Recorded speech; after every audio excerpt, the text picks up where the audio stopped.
आई भैया, हम भोजपुरी लोकगीत गायक सुभाष राजाटू आप तमाम दर्शक समाज श्रोता सब कोई के हिजा से दोस्तों नौजों के प्रणाम करत बानी।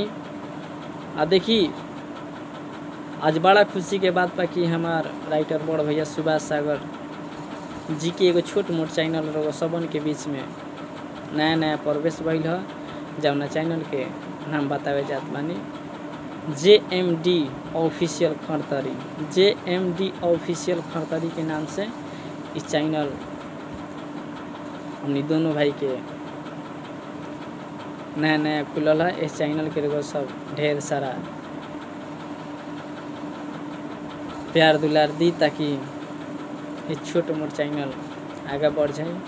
प्रणाम। जितना भी हमारे गाना जाता बोल बम के प्रोजेक्ट यही चैनल के माध्यम से जाई, तो वो सब सुने, ढेर सारा प्यार दुलार दे। प्रणाम।